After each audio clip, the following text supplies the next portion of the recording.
주님 감사합니다. 오늘 이 밤에도 주의 마음을 가지고 이 전에 서게 하시고 우리의 심령과 마음 가운데 미리 임하시고 임재하신 그 주님, 그 은혜를 따라서 하나님 이 시간 이 예배 공간 안에서 주어진 그 말씀을 우리가 깊이 또한 밝히 알아듣기를 간절히 원합니다. 우리의 아둔한 귀와 또 우리의 모든 입술과 우리의 모든 오감을 열어주시고 우리의 영안을 열어주시고 하나님의 그 말씀의 깊이가 우리 가운데 깨달아져서 선포되고 풀어지는 그 놀라운 신묘막측한 시간이 되도록 주님 인도하여 주시옵소서. 오늘도 주님께서 주실 말씀이 너무나도 귀하고 값진데 하나님 아버지 그 말씀을 따라 오늘도 결단하는 시간 되기를 원합니다. 주신 말씀을 생명같이 여기고 하나님 아버지 정말로 감춰진 진주와 그 보화를 발견한 하나님 아버지 그 사람의 심령과 마음처럼 오늘도 하나님 아버지 귀한 것을 찾고 돌아가는 심령 되게 하시고 하나님 모든 것을 다 주고도 하나님 아버지 주님 어쩌지 못하고 하나님 아버지 주님 귀하게 여길 만한 하나님 그런 생명의 말씀으로 하나님 믿고 따라가도록 역사하여 주시옵소서. 시대가 너무나도 악하고 완악합니다. 어떤 것을 붙잡고 살아가야 될지 아버지 하나님 주님 통한이 여기는 이 시대에 주여 우리의 심령과 마음이 오직 주님께로만 하나님 붙어있게 하여 주시고 주님만 신뢰하는 삶이 되게 하시고 그 어떤 사건과 상황이 우리의 마음을 쓸어내리고 하나님 아버지 우리의 마음 가운데 고민을 주고 답답함을 준다 하더라도 오직 예수를 바라볼 때 우리의 소망이시요 예수를 바라볼 때 빛으로 오신 것을 우리가 바라볼 때에 우리 가운데 기쁨이 있게 하시고 또한 희망과 하나님 비전을 바라보며 나가는 하나님 소망을 잃지 않는 주의 성도가 되게 하여 주시옵소서. 하나님 새벽의 설교회 하나님 아버지 이 전이 하나님이 동해 지역에서 감당할 수 있는 은혜를 부어주시기 바랍니다. 사명 감당하고 이 땅에 있는 모든 상승배가 끊어지고 하나님의 사람들이 돌아오고 회복되며 치유되는 놀라운 역사가 일어나도록 이 역사해 주시고 예수 그리스도의 보혈이 선포되어지고 완악한 것 귀신의 영 하나님 아버지 그 더럽고 추악한 미역의 모든 더러운 영들이 떠나가며 하나님 놀라운 회복의 바람 하나님 아버지 새 영의 부흥의 바람이 일어나도록 주님 인도하여 주시옵소서. 우리 마음 가운데 새롭게 하여 주실 줄로 믿고 이 시간 전심으로 주 앞에 나가 우리의 심령과 마음을 주의 성령으로 사로잡아 주시옵소서. 감사를 드리며 존귀하신 예수 그리스도의 이름으로 기도합니다. 아멘.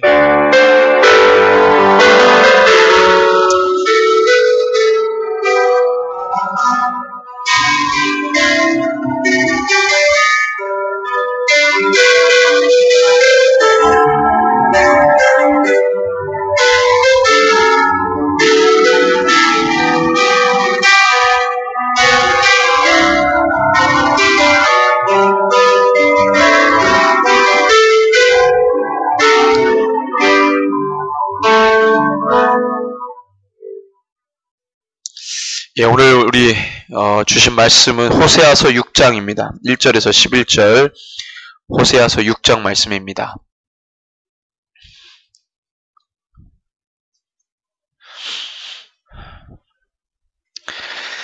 예, 6장 말씀 우리 함께 한 목소리로 우리 같이 봉독합니다. 오라 우리가 여호와께로 돌아가자. 여호와께서 우리를 찢으셨으나 도로 낫게 하실 것이요 우리를 치셨으나 싸매어 주실 것임이라. 여호와께서 이틀 후에 우리를 살리시며 셋째 날에 우리를 일으키시리니 우리가 그의 앞에서 살리라. 그러므로 우리가 여호와를 알자. 힘써 여호와를 알자. 그의 나타나심은 새벽빛같이 어김없나니 비와 같이 땅을 적시는 늦은 비와 같이 우리에게 임하시리라니라. 에브라임아 내가 네게 어떻게 하랴. 유다야 내가 네게 어떻게 하랴. 너희의 인내가 아침 구름이나 쉬 없어지는 이슬 같도다. 그러므로 내가 선지자들로 그들을 치고 내 입의 말로 그들을 죽였노니 내 심판은 빛처럼 나오느니라. 나는 인애를 원하고 제사를 원하지 아니하며 번제보다 하나님을 아는 것을 원하노라. 그들은 아담처럼 언약을 어기고 거기에서 나를 반역하였느니라. 길르앗은 악을 행하는 자의 고울이라. 피밭 자국으로 가득 찼도다. 강도 때가 사람을 기다림같이 제사장의 무리가 세겜길에서 살이나니 그들이 사악을 행하였느니라. 내가 이스라엘 집에서 가증한 일을 보았나니 거기서 에브라임은 음행하였고 이스라엘은 더럽혀졌느니라. 또한 유다여 내가 내 백성의 사로잡힘을 돌이킬 때에 내게도 주수할 일을 정하였느니라. 아멘. 예. 자, 오늘 우리 소예언서 연구 15번째 시간입니다. 율법신앙의 정의라는 주제로 하나님의 말씀 함께 나눕니다. 자, 오늘 이 호세아 6장의 말씀이 참 너무나도 중요한 것은 정말로 하나님의 그 마음을 진실하게 또 분명하고 명확하게 발견하고 깨닫는 시간입니다. 그래서 오늘 이 키워드는 율법신앙인데요. 율법신앙의 정체, 뭐가 율법신앙이냐라는 부분에 대해서 우리 깊이 나누고, 그것과 관련해서 현재 우리의 어떤 모습과 또 호세아가 사역할 당시에 신앙인들의 모습과 또 예수님 당시에 신앙인들의 모습, 이것이 어떻게 어떠한 모습으로 또 우리에게 교훈을 주고 또 우리가 경계해야 되는지 여러 가지 많은 중요한 것들을 우리에게 시사합니다. 그래서 오늘 말씀이 참 중요한데요. 자, 우리가 함께 봉독한 이 호세아 6장, 특별히 1절에서 3절 내용이 여러분들부터 어떻게 느껴지십니까? 이 1절에서 3절까지의 이 말씀이 민족과 개인의 신앙 회복을 말하고 있는 게 맞습니까? 민족과 개인의 신앙 회복. 신앙 회복을 말하고 있는 것이 맞습니까? 오늘 이 말씀이 회복을 말하고 있는 것은 분명합니다. 하나님께로 돌아가자 선언했어요. 주님께 돌아가면 주님이 회복시키실 것이란 점을 분명히 알고 선포하고 있고 소리쳐 외치고 있음이 아주 분명합니다. 이 글에 기록된 것 같이 맞습니다. 주님께로 돌아가야 돼요. 모든 죄인이 의인이 되어 어떻게? 예수 그리스도로 말미암아, 그죠? 구원받아야 되잖아요. 어떻게 됩니까? 우리의 삶이 죄인에서 의인 됐으면 우리의 삶이 달라져야 된다. 우리 주님은 백성들이, 하나님의 백성, 하나님의 자녀들이 이 땅에서 구원받은 자녀로 살기를 원하십니다. 이 땅에서의 삶이 뭘 보장해요? 뭘 보증해요? 영원한 하나님 나라에서의 삶을 보증하고 보장한다 그랬어요. 그러니까 이 땅에서의 삶이 내용이 없으면 영원한 하나님의 나라의 보장 못 받아요. 영원한 하나님의 나라를 들어갈 수 있게 하는 그 보증이 이 땅에서 어떻게 살았느냐인데, 그 내용이 없으면 주님의 나라 보증할 것도 없고 보장 받을 수도 없어요. 그래서 주님은 이 땅에서 우리가 어떻게 살아가야 되는지를 아주 중요하게 말하고 있습니다. 그것이 하나님 나라를 중요하지 않게 여기고 이 땅에서의 삶만 중요하게 여긴다는 말도 아니고, 뭐예요? 그것과 동일한 중요한 가치를 갖고 있습니다. 영원한 하나님의 나라, 이 땅에서의 삶, 동일한 중요한 가치를 가지고 있어요. 주님은 할 수만 있으면 내 백성이 이 땅에서 어떻게 살아야 되느냐? 구원받은 자녀로 살아야 된다. 이거 주님이 정말 원하세요. 모든 자들이 회복되어 주님만 바라보고 주님을 알고 주님께 돌아오는 것을 정말 원하십니다. 여러분들도 원하십니까? 네. 그리스도인들이 다 원하고요. 심지어 믿지 않는 사람들도 그들 자신은 오감으로는 느끼지 못하겠지만 그들의 영이 원하고 있어요. 모든 그리스도인이 다 아는 이 사실, 주님께로 돌아가야 된다, 회복해야 된다, 주님을 알아야 된다.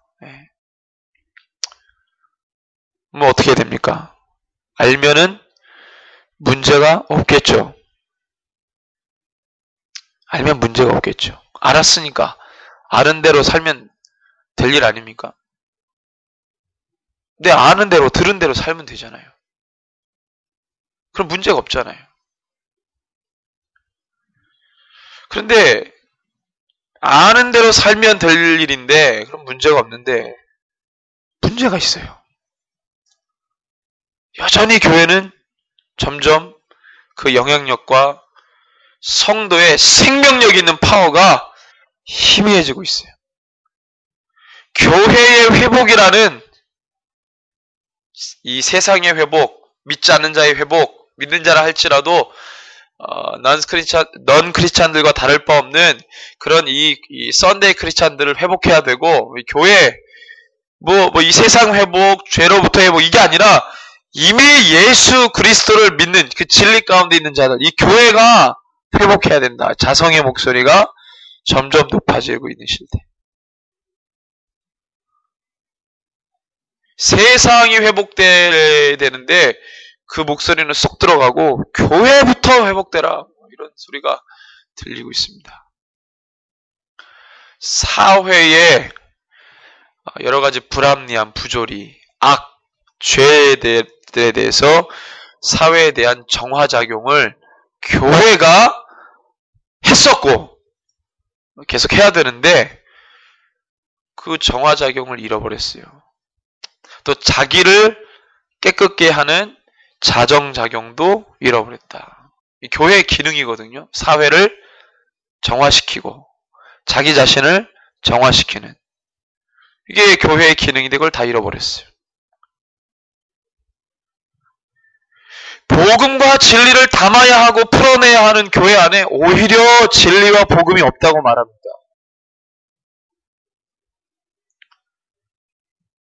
알고 있는데, 회복에 대한 하나님의 의지와 우리의 원함을 알고 있는데, 또 회복이 얼마나 중요한지, 그 회복이 우리를 구원할 것이라는 것을 알고 있는데 왜 아는데 이런 문제들이 그대로 남아 있습니까? 알면 문제가 없어야 되는데.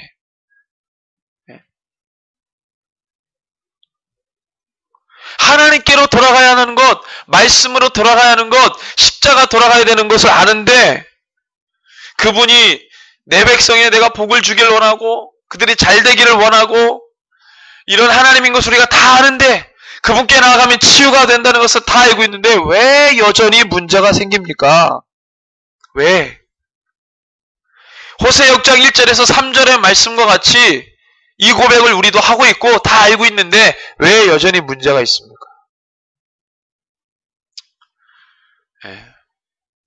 그 우리가 아는 내용이 뭐 좀 잘못된 겁니까? 문제가 일어나는 걸 보니까 우리가 아는 내용이 무슨 내용이 잘못됐나? 그 잘못된 내용을 가지고 있으니까 우리가 또 계속 문제가 있는 건가?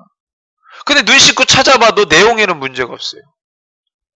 성경 안에 내용에 문제가 없어요. 우리가 그렇게 주저리 늘 평소에 말하던 그런 회복에는 문제가 없어요. 내용에 문제가 없어요. 그럼 뭐가 문제입니까? 우리가 무엇을 간과했습니까? 우리가 스리슬쩍 넘어간 부분이 있어요. 우리가 잘못 해석한 부분이 있어요. 어떤 부분이냐면, 자, 6장 1절에 보니까, 오라, 우리가 여호와께로 돌아가자. 자, 이 말에 뭐 틀리지 않잖아요. 돌아가자. 그래, 우리가 돌아가자. 이 부분에 대한 해석을 우리가 잘못했어요. 스리슬쩍 넘어가려고 하는 부분이 있었어요. 뭡니까? 하나님께로 돌아가야 한다는 그 말에 대한 정확한 의미를 간과했다 이 말입니다. 하나님께로 돌아가자. 하나님께로 돌아가자. 이 말에 대한 분명한 의미. 하나님께로 돌아가야 된다. 이 말을 한 단어로 말하면 뭐라고 할 수 있습니까? 회개입니다. 회개. 하나님께로 돌아가자. 그래, 하나님께로 돌아가자. 그분에게 가면 우리를 치유하시고 회복시켜주고 복 주신다. 그래, 맞다. 하나님께로 돌아가자. 다 이 말은 하는데 정말 하나님께로 돌아가야 된다는 그 방법, 그 실제 부분에서 다 간과 놓치고 있었다는 거예요. 그게 바로 회개인데. 근데 이 호세아 6장 1절에서 3절의 말씀은 하나님 말씀도 아니고 호세아의 말도 아닙니다. 누구의 말이냐면 호세아가 사역할 당시에 온 이스라엘 백성들의 마음과 그들의 소리였어요. 이스라엘 백성들이 하나님께로 돌아가자 늘 말했습니다. 죄를 지으면 하나님께로 돌아가자. 하나님께로 가자. 다시 우리의 생각을 돌이켜 하나님께로 가자. 말은 그렇게 했는데 실제로 하나님께로 돌아가는 게 드리지 못했던 제사를 드린다거나 드리지 못했던 헌금을 드린다거나 뭐 이런 게 아니야. 그들은 그렇게 생각했는데 제사를 드리면서도 뭐라 그래요? 말라기 보니까 눈먼 것, 연약한 것, 문제 있는 것 이걸 드렸다 이거예요. 하나님 안 받으셨어요. 말은 내가 제사를 드리지 않았다가 제사를 드리는 것, 종교행위를 하지 않았다 종교행위 하는 것, 이거 하나님께로 돌아가는 게 아니에요. 근데 백성들은 늘 그렇게 얘기했어요. 뭐 문제 있으면 하나님께로 돌아가자. 거기에 뭐가 없어요? 회개가 없어요. 회개가 없고 회개를 놓치고 있습니다. 그러니까 이 백성들의 말은 뭐냐면 익히 알고 있는 신앙의 말들을 그저 읊조린 거예요. 생명력 없는 말, 허공을 치는 말들인 것입니다. 부부 사이에서 고백을 나 당신을 사랑해요. 근데 사랑한다는 말을 했으면은 그 사랑의 마음이 느껴져야 되잖아요. 그 진정성 없는 사랑 고백. 문제 있지 않아요? 사랑한다는 말을 했는데 진정성이 안 보여. 마찬가지예요. 하나님께로 돌아가자 말은 해놓고 진정성이 안 보이는 거라. 우리도 느낄 수 있는 우리도.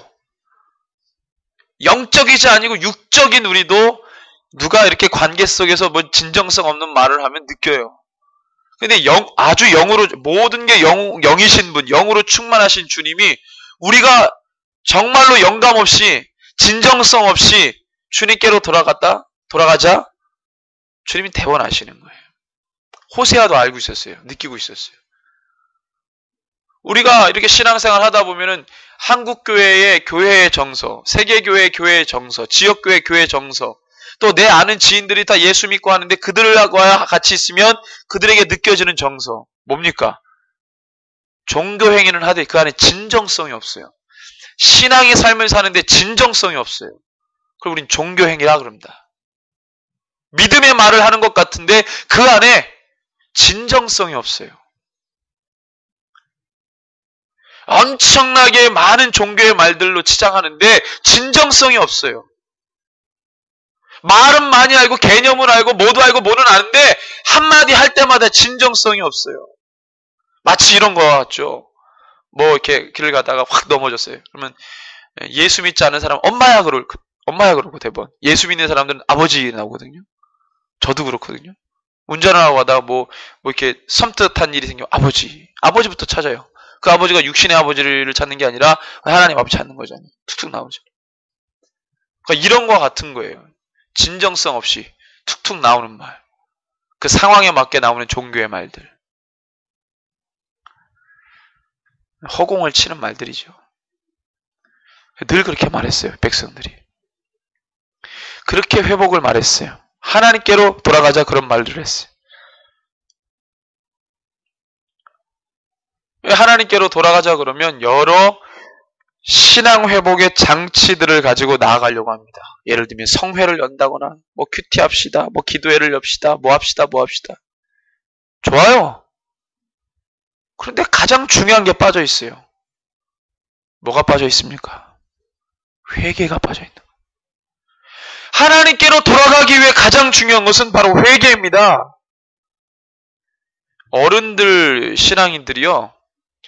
교회 설교 말씀에서 회개나 죄에 대해서 뉘우침 얘기 안 하면 자기가 한 일에 대해서 절대 어디서 안 좋은 얘기를 듣질 않아요. 들을 기회도 없어요. 교회가 아니면 설교 어디 어른들이 아이들이면 부모의 보호를 받는 아이들이라면 그 얘기를 부모로부터 이건 잘되고 잘못되고 이런 얘기를 듣지만 이미 작년에 성인이 돼가지고 결혼하고 다 시집장가 간 그 어른들 어디 가서 너가 잘못됐다. 너가 뭐 이런 얘기를 듣겠어요. 직장 생활하면서 듣는 그런 얘기 말고. 궁극적으로 나라는 사람에 대해서 들을 기회가 없어요. 뭐 언제 회개하고 언제 참회하고 언제 내 삶을 돌아봅니까? 말씀 보고 신앙생활 하지 않으면 전혀 그런 감각이 없어요. 신앙인이라 할지라도 그런 말 들을 수 있는 게 우리 어떤 성도님하고 대화하는데 그분이 그래요.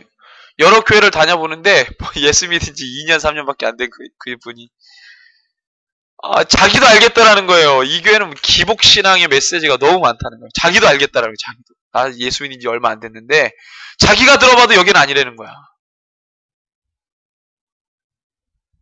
그래서 제가 그랬어요. 교회는 교회다워야 교회입니다. 교회 메시지는 교회에 와서 들을 수 있을 교회에서 많이 들을 수 있는 말들을 듣는 곳이 교회 메시지입니다. 근데 교회라고 갔는데 세상에서나 들을 수 있는 메시지도 교회에서 들어. 그러면 대번 세상에서 잔뼈가 굵은 분들은요, 딱 오면 대번 알아요. 저거 세상에서도 들은 얘기인데, 세상에서 본 건데. 어디 교회를 갔더니 사모님이 화장을 진하게 하고 딱 본인이 느끼기에 다방 레지 같더래. 사모가. 그러니까 물론 뭐 그렇게 치장하는 게 나쁜 것만은 아니지만, 예를 들면 교회가 세상에서도 들을 수 있는 얘기를 교회에서 한다? 세상에서도 못 듣는 얘기를 교회가 하는 거예요. 교회에 가야지만 들을 수 있는 얘기를 교회가 하는 거예요. 그게 교회예요. 그 얘기를 했어요. 그랬더니 맞습니다. 목사님 말이 맞는 것 같아요. 제가 왜 그런 것을 느꼈는지 이제 알겠어요.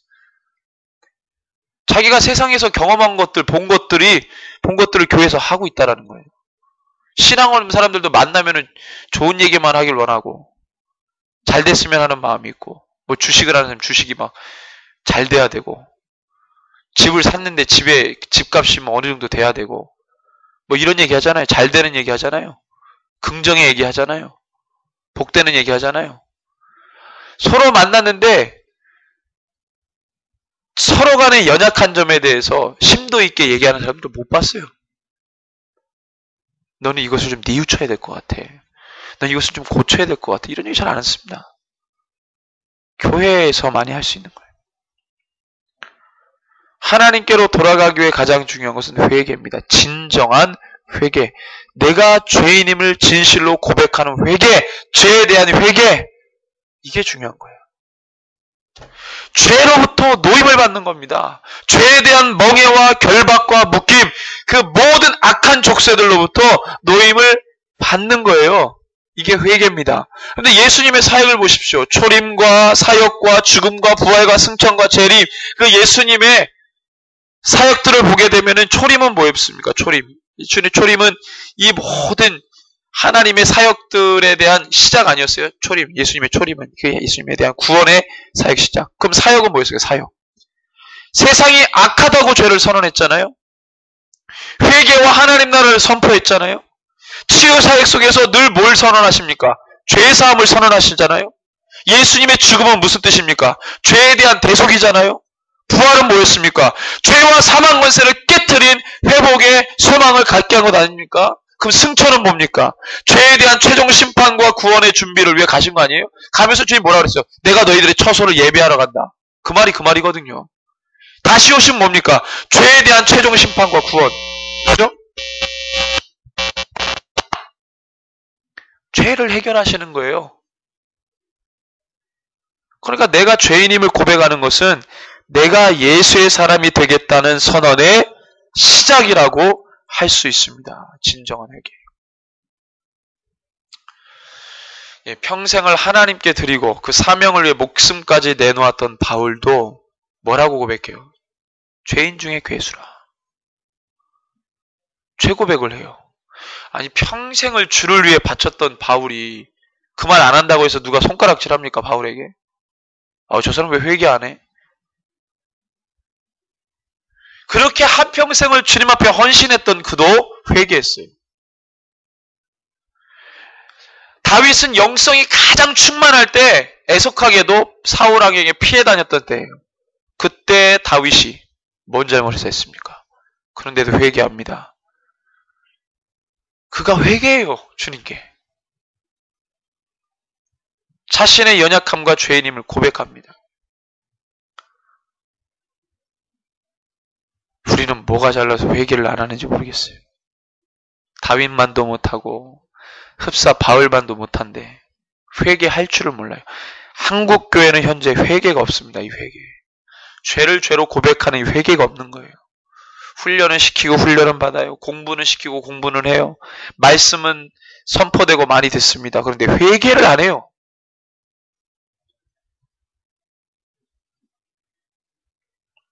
오늘 4절에서 6절 말씀에 보면 이 말씀은요, 도무지 회개하지 않고 1절에서 3절과 같이 종교적 말들로만 치장하는 종교인들에 대한 답답함을 주님이 토로하신 거예요.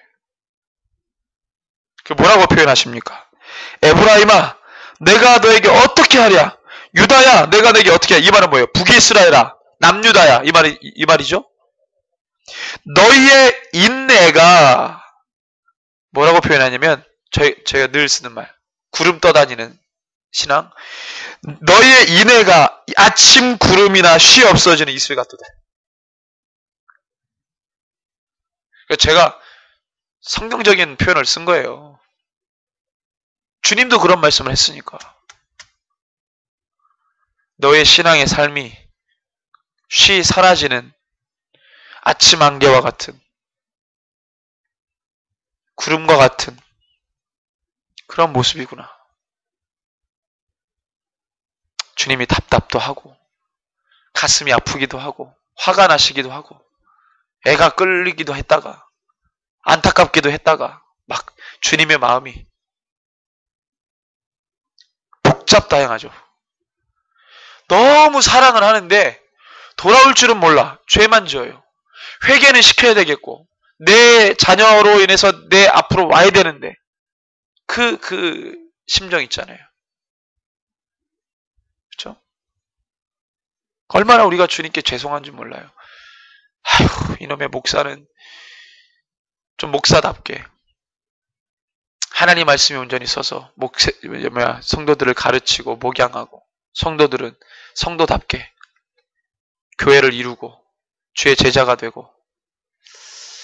근데 실제로 그렇게 될 수 있는 유일한 방법인 회개. 종교적 말들을 제일 많이 하는 게 목사입니다. 그 목사가 제일 위험해요. 종교적 말을 제일 많이 해요. 근데 회개 안 하면 제일 위험한 사람이 목사.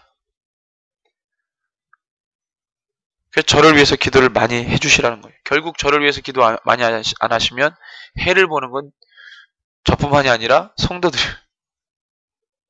이 땅의 모든 교회 목회자들을 위해 그렇게 기도해야 돼요. 어떤 이제 SNS에서 이제 글을 나누는데, 제가 WCC에 관련된 글을 막 올리니까 어떤 분이, 우리가 그렇게 너무나도 존경하는 대 목사님들이 어떻게 그렇게 그럴 수 있냐? 난 믿을 수 없다. 누군 믿고 싶어서 그런 말 합니까? 누구는 좋은 마음으로 그런 말을 해요? 우리는 사상가도 아니고 논쟁가도 아니고 토론가도 아니에요. 그런 현상을 볼 때 정말로 가슴 아파하는 마음으로, 그들은 기도 안 하지만, 왜? 상황을 모르니까, 현실을 모르니까. 우리는 기도하면서 안타까운 마음으로 그런 글을 올리는 건데, 그들은 그런 대목사님들이 어떻게 그런 일을 하느냐, 이 정도 수준이에요. 그러니까 믿을 수 없다 이거예요. 이 현실을 모르는 거죠. 언제나 현실은 우리가 아는 것보다 더 심각하다. 이걸 몰라요. 우리가 한국교회 문제를 이야기할 때 기분 좋게 말하는 사람이 있습니까? 내가 한국 사람이고 내가 한국에서 목회하는데, 한국교회 전체를 문제 삼는다는 것은 나도 그 안에 포함되어 있는 건데 누가 기분 좋게 그것을 얘기합니까? 애끓는 마음으로, 답답한 마음으로 하는 거죠. 7절에서 11절 말씀 뭡니까? 도피성이 나오잖아요. 길르앗, 세겜의 도피성. 여러분들, 이 도피성 어떤 도성입니까? 죄를 뉘우치는 역할을 했던, 기능을 했던 도성이에요. 그런데 지금 뭐가 됐어요? 죄를 뉘우치는 곳인데 오히려 죄가 더한 곳이 되어버렸다. 하나님의 호의로 인한, 하나님의 이 백성들을 좀 이렇게, 백성들이 막 가나안 정복 전쟁하면서 피비린내 나는 싸움을 싸웠잖아요. 그러니까 본의 아니게 살인했던 그 어떤 이 살육의 일들이 남아있단 말이에요. 그 흔적들이. 그러니까 이렇게 실수로 사람을 죽이는 일과 사람이 이렇게 사고로 이럴 수 있잖아요. 충분히. 그러니까 최소한의 어떤 이런 보복을 방지하기 위해서 도피성을 만든 거예요. 그건 뭐예요? 자구책입니다. 이스라엘 백성들을 죄를 짓지 않게 만들 자구책이었어요. 그러니까 하나님이 호의잖아요. 마치 가인이 아벨을 쳐 죽였다면, 이거는 고의적인 거니까 이 도피성하고 좀 다르지만, 도피성은 하나님이 명령해서 가나안 땅을 정복 전쟁에서 싸워서 그렇게 된 건데, 일단 가인은 어쨌든 간에 고의적으로 그 동생을 죽였지만 그럼에도 불구하고 우리 주님이 호의를 베풀었단 말이에요. 근데 가인이 그것을 외면했잖아요. 자, 주님이 호의로 그 백성들을 살피기 위해서 어떤 이 정책과 시스템을 주님 만들어줬는데, 그들이 그것 가지고 어떻게 해요? 가증함과 교만함과 그것들로 있어요. 온갖 죄악의 온상으로 그 성들을 만들어버렸어요. 그러니까 뭐예요? 도피성이라고 하는 성은 명백하게 있죠. 근데 그 기능을 잃어버렸어요. 뭡니까? 종교적 기능은 남아있지만 거기에 뭐가 빠졌어요? 진정성이 빠져버린 거예요. 율법의 형식, 종교적 형식은 있지만, 신앙의 형식은 남아있지만 하나님에 대한 진실한 마음이 싹 다 빠져버렸어요. 하나님에 대해서 진정으로 경외하는 신앙인이 없다 이거예요. 이스라엘 땅에 남아있는 것은 오직 종교적 행위를만 할 수 있는 종교적 장소, 그 외형들만 남아있는 거예요. 그래서 이걸 전체적으로 볼 때 뭐라고 평가합니까? 회개가 없는 인생. 호세아 6장 6절 말씀을 우리 같이 한번 읽습니다. 주님의 말씀인데, 나는 인내를 원하고 제사를 원하지 아니하며 번제보다 하나님 아는 것을 원하노라. 아멘. 마태복음 9장 13절을 한번 보겠습니다. 마태복음 9장 13절. 주님이 이 말씀을 인용하세요. 그 어떤 상황에 인용했느냐? 9장 13절 보면,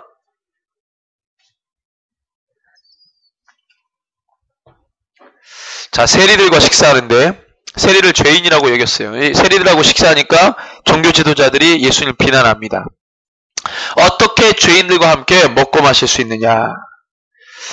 자, 그랬더니 주님이 뭐라 그래? 12절에 예수께서 들으시고 이르시되 건강한 자에게라 의사가 쓸데없고 병든 자에게라 쓸데있느니라. 13절 같이 읽습니다. 너희는 가서 내가 긍휼을 원하고 제사를 원하지 아니하노라 하신 뜻이 무엇인지 배우라. 나는 의인을 부르러 온 것이 아니요 죄인을 부르러 왔노라 하시니라. 마가복음에서는 죄인을 불러 회개시키러 왔다. 자, 여러분들 보십시오. 이 말씀을 주님이 어떤 상황에 인용하셨냐면, 말씀의 정확한 하나님의 의도를 잃어버리고 진정성을 싹 빼고 뭐만 거기다 넣었어요? 종교적 행위. 너 왜 죄인들하고 있느냐? 죄인들하고 같이 있으면 안 되지 않느냐? 주님의 마음은 뭐였어요? 하나님을 사랑하고 네 이웃을 내 몸과 같이 사랑하는 겁니다. 라피어, 최고의 영생에 이르는 길은 뭡니까? 최고의 율법이 뭡니까? 가장 큰 계명이 뭡니까? 주님의 답변은 하나님을 사랑하고 내 이웃을 내 몸과 같이 사랑하라. 말씀에서 가장 중요한 게 뭡니까? 라고 물어본 거예요. 그때 주님이 뭐라고 해요? 그래, 말씀에서 가장 중요한 것은 하나님을 사랑하고 내 이웃을 내 몸과 같이 사랑하는 거다. 이것이 온 율법과 선지자의 강령이다. 다시 말하면 구약 성경의 핵심이다. 모세오경의 핵심이다. 그걸 레위기에 나오는 거잖아요. 이게 바로 율법, 형식만 갖춘 것이 아니라 진정성이, 하나님의 뜻의 진정성이 담겨있는 율법의 말씀이었어요. 근데 이것을 어떻게 한 거예요? 그것을 알맹이를 쏙 빼버리고 껍데기만 가지고 논쟁하고 시비를 걸고 주님을 비난한 거예요. 그때 주님이 이 말씀을 하신 겁니다. 호세아 6장 6절. 뭐예요? 너희가 종교적의 회개 없는, 주님을 경외하지 않는 마음, 뭐만 남았어요? 종교적 껍데기만 남았구나. 주님이 그렇게 말씀하신 거예요. 또 마가복음 7장 6절에서 7절. 마가복음 6장 7절에서 6절입니다. 자, 정결 논쟁 나오는데 6절에서 7절 뭐 똑같습니다. 6절에서 7절 예수님이 뭘 인용하십니까? 시작. 이르시되 이사야가 너희 외식하는 자에 대하여 잘 예언하였도다. 기록하 있으되 이 백성이 입술로는 나를 공경하되 마음은 내게서 멀도다. 사람의 계명으로 교훈을 삼아 가르치니 나를 헛되이 경배하는도다 하였느니라. 뭐예요? 바로 이거예요. 입술로는 나를 공경하되 마음은 내게서 멀었다. 이 정결 논쟁도 뭐예요? 형식이잖아요. 종교적 형식에 대해서 예수님이 꼬집는 거 아닙니까? 똑같은 맥락이거든요. 디모데후서 3장 5절 말씀. 디모데후서 3장 5절 말씀. 자, 바울이 뭐라고 말합니까?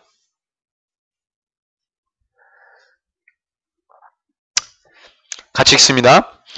경건의 모양은 있으나 경건의 능력은 부인하니 이 같은 자들에게서 너가 돌아서라. 원래 1절부터 읽어야 되는데 내용 아시니까. 회개 없는 사람, 종교적 의만 갖춘 사람, 다 경건의 모양이 있지만 경건의 능력이 없는 사람. 그래서 예수님의 이러한 사람들을 향한 예수님의 말씀 뭐냐면 외식하는 자들이라서 외식. 자, 그럼 외식하면 떠오르는 단어가 있잖아요. 뭡니까? 율법이죠. 율법. 외식하면 떠오르는 단어 율법. 오늘 말씀의 제목이 율법신앙의 정의인데 제가 한번 생각해 봤습니다. 율법이라는 말이 굉장히 부정적으로 쓰였어요. 외식 그러면 이퀄 율법신앙. 늘 우리가 그렇게 생각을 해왔는데 왜 율법이 그렇게 처음부터 나쁜 게 아닌데 왜 이렇게 됐을까? 왜 부정적 신앙을 평가하는 말로 쓰여졌을까? 제가 말씀을 묵상하다 보니까 그게 틀렸다라는 결론을 냈습니다. 율법에 대한 단순한 부정적 시작 갖게 하는 말, 이건 쓰여서는 안 된다. 틀린 말이다 이렇게 생각했어요. 왜냐하면 율법 절대로 나쁜 게 아니기 때문에 그렇습니다. 그래서 우리가 늘 보면은요, 율법 신앙이라 그러면 부정적 신앙 평가로 사용했어요. 어떤 사람 율법 신앙이라고 불렀을 때에는요, 되게 이런 사람들, 예배를 빠뜨리지 않는 사람, 또 보수적 성향의 신앙인, 또 앞뒤가 꽉꽉 막힌 이 고지식한 신앙인, 교회 전통을 목숨같이 지키는 사람, 뭐 이런 사람들 외식한다 그러고 뭐 율법 신앙이라 그러고 막 이렇게 우리가 빗대어서 평가하고 그랬는데, 그래서 율법이라는 말이 마치 뭐와 같았냐면 균형 감각이 없이 편협된 신앙의 한쪽으로 치우쳐져 있는 신앙인들에 대해서 부정적 평가, 바로 율법 신앙을 했어요. 근데 정말로 그런 평가로 사용되는 게 맞나? 아니라는 거예요. 율법은 절대로 그렇게 평가되어서 안 된다는 겁니다. 자, 보통 이 바울 시대 때 왜 그럼 우리가 이렇게 생각했냐? 보니까 이거예요. 바울 시대 때 바울하고 처음에 대립했던 사람이 누구였습니까? 유대 율법주의자들. 또 예수님도 그 당시 유대 율법자들과 충돌했어요. 그러니까 이러한 정황만 가지고 뭐예요? 율법을 폄하합니다. 가치절하예요. 또 주님이 또 설상가상으로 율법주의자들에게 뭐였어요? 화 있을진저 신랄하게 비판하고 비난하고 주님 막 심판하셨어요. 그러니까 이런 것들을 가지고 율법 신앙 그러면 외식, 이렇게 우리가 알고 있었어요. 그럼 그 당시에 율법을 알고 있는 모든 사람들이 다 잘못된 신앙인들이냐? 다 양심에 화인 맞고 다 징계받을 자들이냐? 아니라는 거예요. 언제나 사람이 문제였지. 그러니까 율법이 문제가 아니라 율법주의자가 문제였어요. 그럼 우리는 동일시하게 생각했다 이 말입니다. 자, 우리가 아는 바 누구누구가 있었습니까? 특별히 예수님 할례 받으러 가실 때, 태어나신 지 8일 만에 할례 받으러 예루살렘 가실 때 누굴 만나요? 시므온과 안나를 만납니다. 이 사람 다 뭐예요? 율법이라고 하는 율법 문화, 유대 율법 문화에서 율법 붙잡고 살았던 사람들이에요. 또 세례요한도 마찬가지죠. 율법이라고 하는 것을 배우고 그것을 위해서 필사하고 율법을 공부하고 그 율법주의자죠. 율법을 붙들었던 사람들 아닙니까? 율법의 정서, 율법 시대에 살았던 사람들이잖아요. 아리마대 요셉. 아리마대 요셉 누굽니까? 산헤드린 공회에 있었던 이 종교적 지도자입니다. 율법에 정통한 사람이에요. 그래, 나다나엘. 맞아, 율법, 유대인이니까. 율법을 어렸을 때 배우고, 율법 가까이 했던 사람. 모두 다 율법 아래에서 살았던 사람들. 근데 이 사람들이 누구야? 예수를 따랐던 사람들. 예수를 그리스도로 믿었던 사람들. 그죠? 나 이 사람들 율법을 배우고, 율법을 훈련받고, 율법의 아래에서 살았던 사람들이에요. 율법주의에 사로잡혔다고 해서 나쁜 게 아니다. 이런 사람들을 통해 우리가 알 수 있는 거예요. 중요한 건 뭐냐? 율법주의자라고 해도 그 안에 하나님의 옳은 마음을 담고 있었던 자들이 있다는 거예요. 다시 말하면 이렇게 표현할 수 있습니다. 이 복음시대라는 건 예수님 이후의 시대입니다. 예수님 이후의 시대. 이 복음시대에 복음에 합한 자라 말할 수 있었던 율법주의자들 가운데 복음주의자들. 다시 말하면 율법주의자 안에 복음주의자. 이 말이 무슨 말입니까? 감이 오세요? 율법주의자 안에 복음주의자. 자, 근데 이 당시에는 율법이요, 두 가지 형태로 내려왔습니다. 하나는 뭐예요? 모세율법이죠. 모세율법은 율법의 원형이었어요. 그 다음 뭐예요? 모세율법을 해석한 율법 해석서들이 내려왔어요. 율법 해석서도 유명한 게 뭐 있었습니까? 미드나, 미드라시, 탈무드. 그 중에서 탈무드는 가장 권위 있는 율법 해석서였어요. 그러니까 율법 전통이 두 개로 내려옵니다. 하나는 모세율법의 원형 전통이 내려오고, 또 하나는 이 모세율법을 해석한 해석 권위 있는 해석서들의 유대 전통, 율법 전통이 내려왔어요. 근데 사람들이 무엇을 더 권위 있게 뒀다고요? 모세의 율법을 더 권위 있게 봐야 되는데, 모세의 율법보다 모세의 율법을 해석한 해석서를 더 권위 있게 뒀다, 이 말입니다. 주객이 전도된 거죠. 그러니까 하나님의 마음과 뜻을 잘 전달해야 할 기능이 있는 율법 해석서가 오히려 모세의 율법의 뜻을 곡해하고 왜곡하고 호도하는 내용들이 있었다. 그러니까 하나님의 말씀을, 하나님의 뜻을, 하나님의 정서와 그 마음들을 잘 드러내게 하는데 기능을 못했다는 거예요. 여러분들, 구약시대 어떻습니까? 구약시대 율법 잘 지켰던 시대입니까? 역사서를 보면 안 그러죠? 율법을 잘 지켰던 시대는 어떤 시대라고 평가합니까? 광야시대 때밖에 없어요. 모세가 살았던 광야시대, 광야 40년만 율법을 정말로 잘 지켰어요. 왕정시대에 들어와서는 어때요? 가나안정복시대 잘 안 지켰죠? 왜? 타협하고 다 받아들이고 했잖아요. 그거부터가 이제 틀린 거고, 시작부터가. 그 다음에 사사시대 때 절기 안 드렸죠? 6월절 절기 없었죠? 3대 절기 못 드렸잖아요, 사사시대 때. 그 다음에 언제요? 왕정시대 때도 6월절, 그 다음에 오순절, 장막절, 이걸 다 뭐예요? 못 드렸죠? 언제 드렸습니까? 요시야 왕 때쯤에야 비로소 6월절을 드리고 3대 절기가 온전히 드려주셨어요. 율법을 잘 지켰던 때가 없어요. 구약시대 때. 광야 40년만 많이 봐줘서, 그것도. 광야시대 때도 우왕좌왕, 좌충우돌, 백성들이 여기저기 흔들리고 했지만, 그럼에도 불구하고 그나마 잘 지켰다고 하는 광야시절 빼고는 구약시대 때 모세율법을 잘 적용하여 지켰던 때가 없어요. 많이 봐줘서 포로기 때 에스라에 의해서 잠깐 반짝. 그것도 반짝. 신구약 중간시대 때 제사장 계급이 이스라엘 다스릴 때 모세율법 아니에요. 더 안 지켰어요.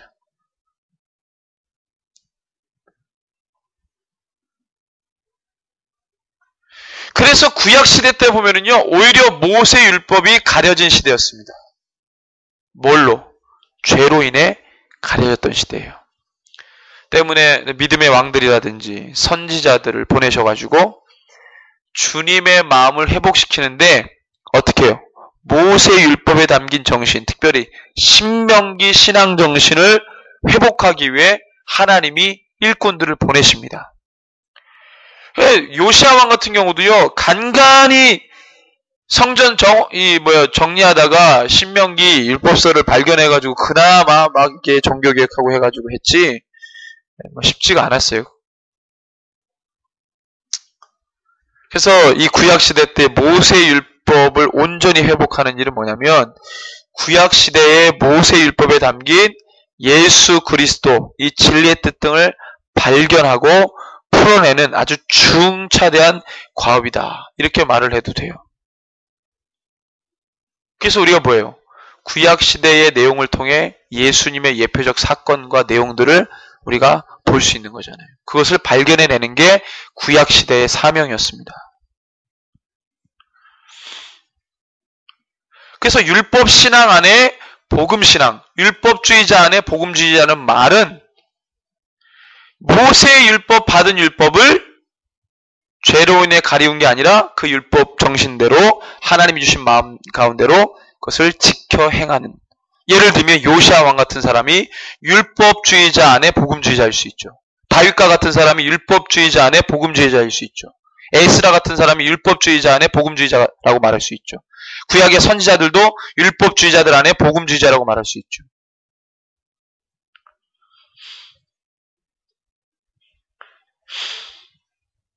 진정한 신앙의 기준, 평가의 확실한 모습, 그것이 바로 율법주의자 안에 복음주의자. 모세 율법의 말씀을 하나님 말씀 그대로 그 정신과 마음 뜻을 곡해하지 않고 그대로 받아내는 것, 그대로 사는 것, 그게 바로 율법신앙의 정신이다, 정의다. 자, 예수님께서 산상수훈에서 말씀하셨어요. 마태복음 5장 말씀 볼까요?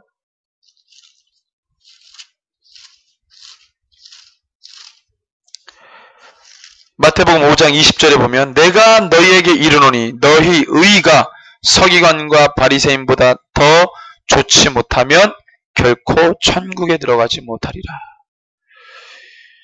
서기관과 바리새인들의 의라는 것은 무엇으로부터 의입니까? 율법의 의입니다. 율법의 의. 이 말은 뭐예요? 율법 나쁘다 이 말을 하신 게 아니에요. 율법은 그 주님 주신, 하나님이 주신 정신대로만 살면 거기에 생명이 있다는 것입니다. 물론 예수를 붙들어야 구원은 되는 거지만 일단은 뭐예요? 율법이 폐기돼야 되고 율법이 무익한 것이 아니라는 겁니다. 그러면 예수 없었던 구약의 사람들은 다 지옥행입니까? 아니잖아요.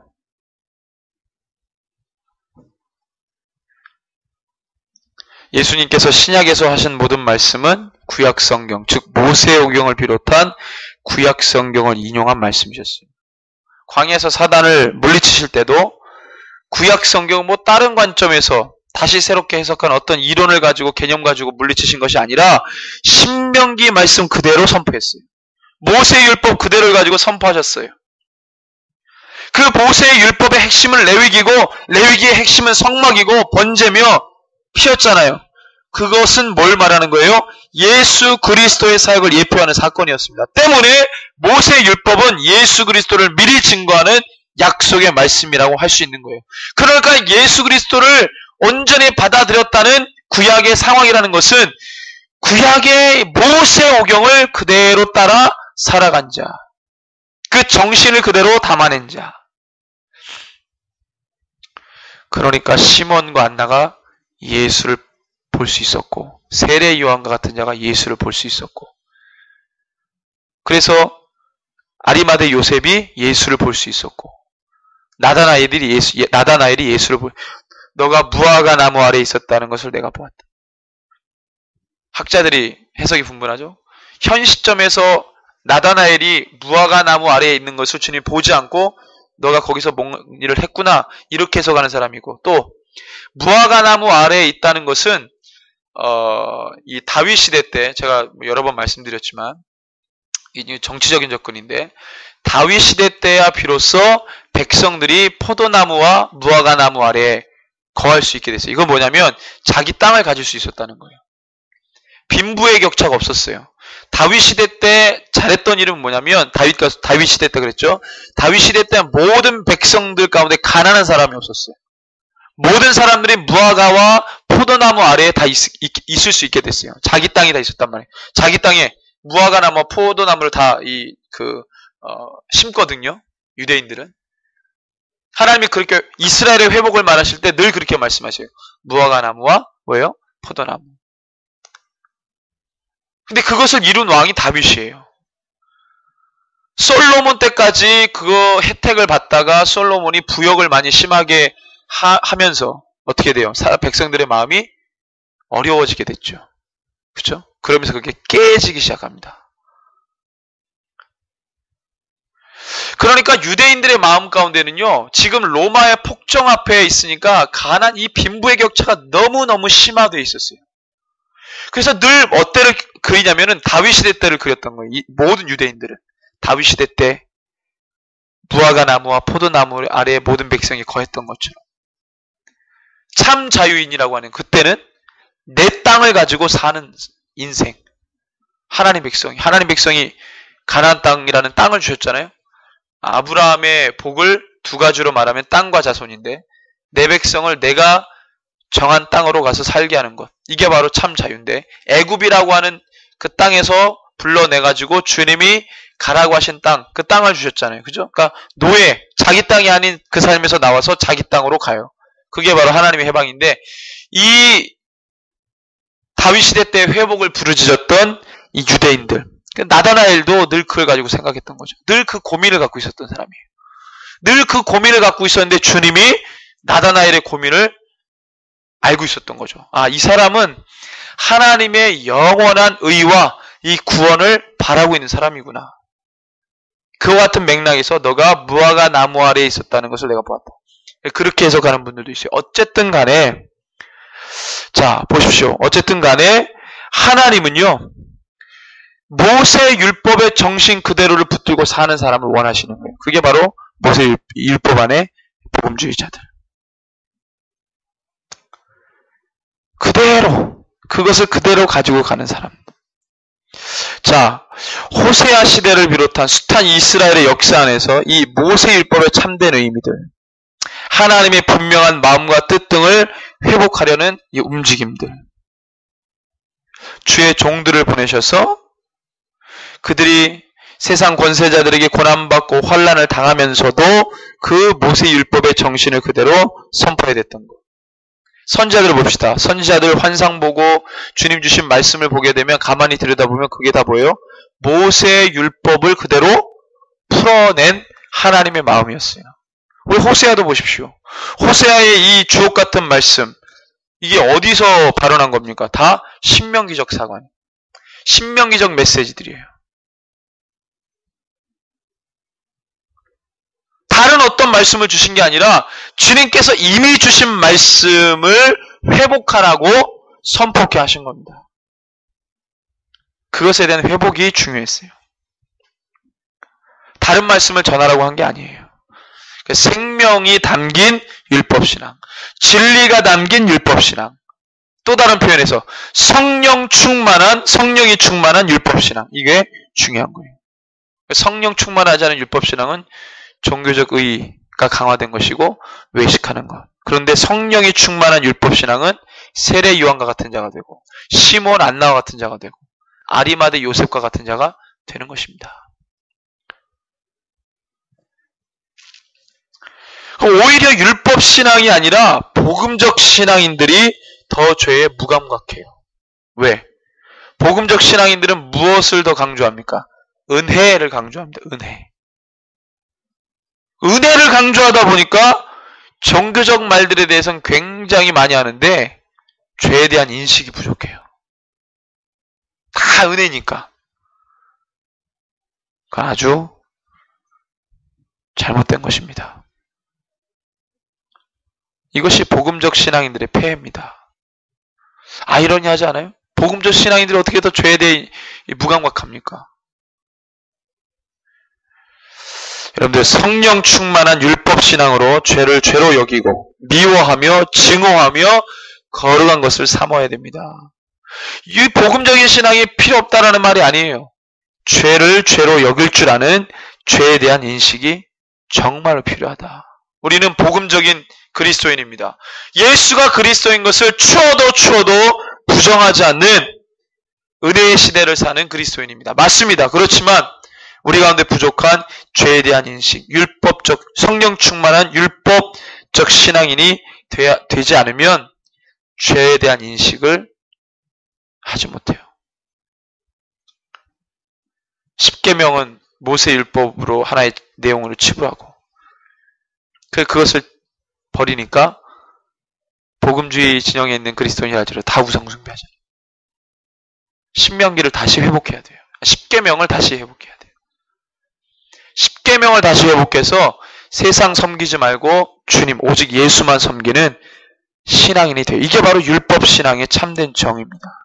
죄를 미워하는 생명력 있는 성령 충만한 율법 신앙인, 예수에게만 집중하는 율법 신앙인 안에 복음주의 신앙인이 되시기를 주님의 이름으로 축원합니다.